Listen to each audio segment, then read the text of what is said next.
Três coisas que você precisa saber para começar a estudar teologia ou para dar continuidade aos seus estudos. Eu sou a Paulinha e eu estou aqui comentando com você aquilo que o rei mandou dizer.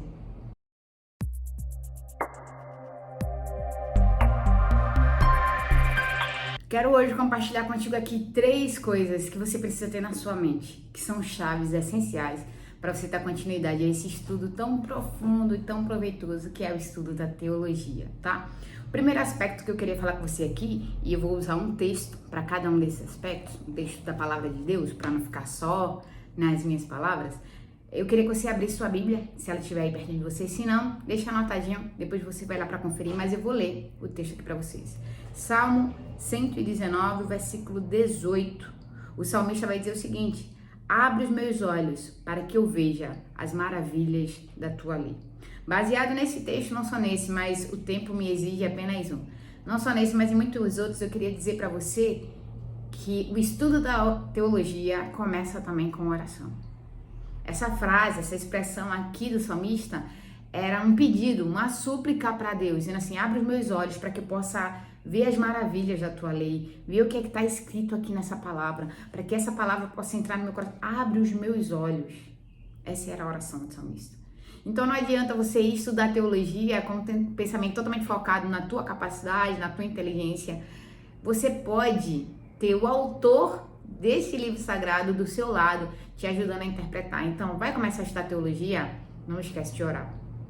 Ah, mas não é um devocional, é um estudo, ok. Mas ora, fala com Deus sobre isso, coloca para Deus a motivação do teu coração, por que você quer começar a estudar teologia, o que é que tem te levado a estudar teologia, o que é que tem levado você a pensar teologia. Então vai juntando tudo isso na tua mente, no teu coração, e daí você começa a estudar. Esse é o primeiro aspecto que eu queria destacar aqui. Vamos avançar para o segundo? Também tem um texto bíblico para o segundo. Tá lá em 1 Pedro, capítulo 5, deixei tudo marcado aqui para ficar mais rápido. 1 Pedro, capítulo 5, a partir do versículo 5, é um texto de instrução, tanto para presbíteros quanto para jovens, ou seja, para pessoas que estão na frente de uma obra, liderando uma obra, quanto para jovens, pessoas que estão, teoricamente, no processo de aprendizagem. Falo teoricamente porque a gente sabe que não necessariamente alguém mais velho é quem sabe, alguém mais novo é quem não sabe.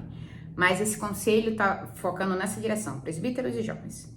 E ele fala assim: da mesma forma, jovens, sujeitem-se aos mais velhos. Sejam todos humildes uns para com os outros, porque Deus se opõe aos orgulhosos, mas concede graça aos humildes. E esse é o texto que eu queria destacar aqui. Essa é a parte do texto que eu queria destacar. Quando ele fala, sejam todos humildes. Ele estava falando antes de presbíteros, nesse versículo especificamente, ele estava começando a falar para os jovens, mas ele fala, sejam todos humildes, porque Deus ele se opõe a quem é orgulhoso. Então, um erro que muita gente comete quando começa a estudar teologia é estudar teologia para saber mais do que as outras pessoas, e esse não é o objetivo. Então, vai estudar teologia, comece com humildade, continue com humildade e termine com humildade. Então, o primeiro passo foi oração, o segundo passo é humildade.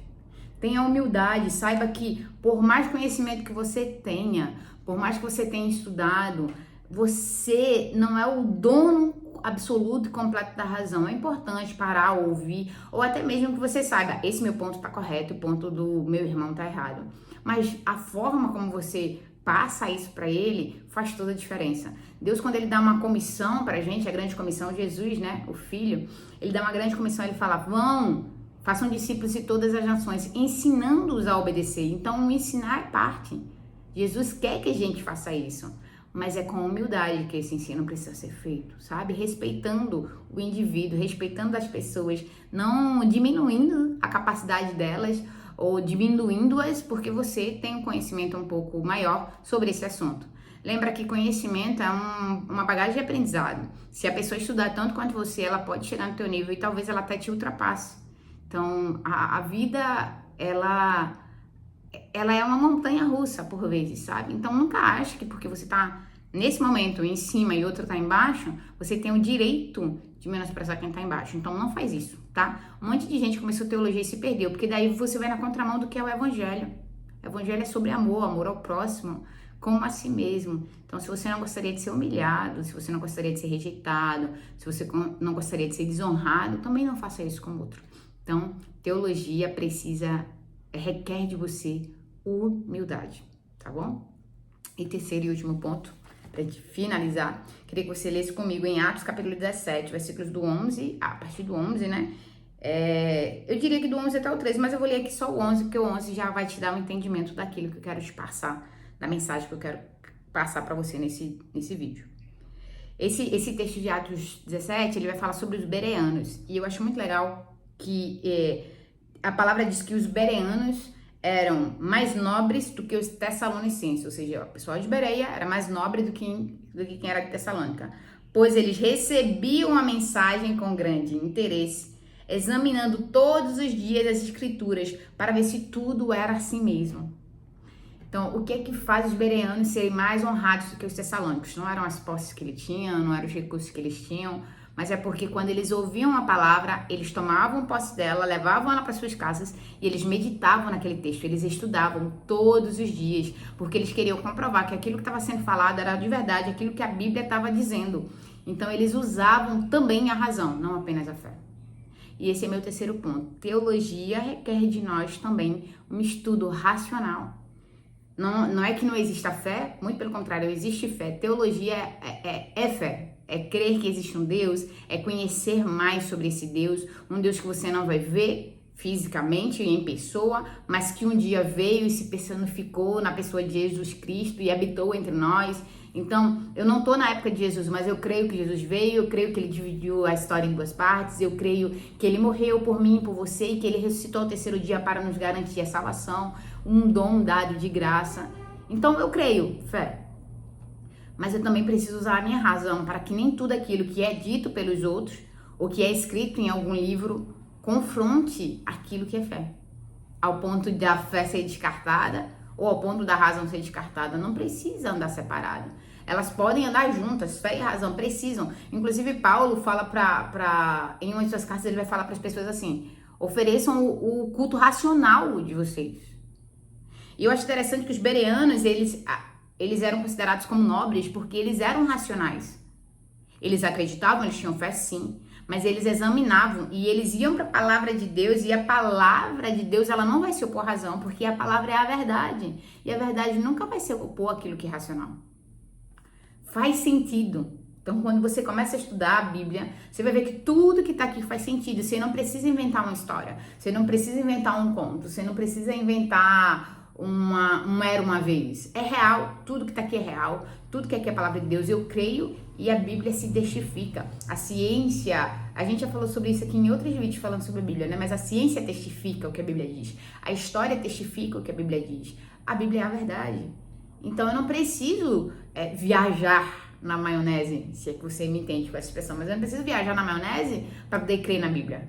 Eu posso usar minha razão, eu devo usar minha razão, eu devo examinar as escrituras, tudo aquilo que me é dito, inclusive isso que eu estou dizendo aqui para você. Pega a Bíblia depois, lê esses textos, procura outros textos, leia a Bíblia, faça igual os bereanos, vá consultando tudo aquilo que foi dito, examine de acordo com as escrituras.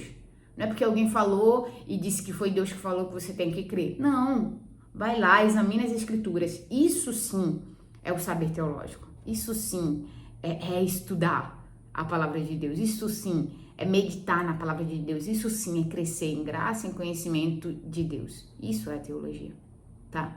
Então, muito mais do que... Não tô, obviamente, descartando. A gente tem mais de 2000 anos de teologia aí, então leia tudo. Mas pegue tudo e coloque do lado da Bíblia. Se qualquer teólogo, qualquer pastor, qualquer líder discordar do que está escrito na Bíblia, fique com a Bíblia. Fique com a Bíblia. Use sua razão e fique com a Bíblia. Tá bom? Então, esse é o ponto. Vamos usar de sabedoria, gente. À medida que a gente vai estudando a Bíblia, a gente precisa ter cada vez mais sabedoria.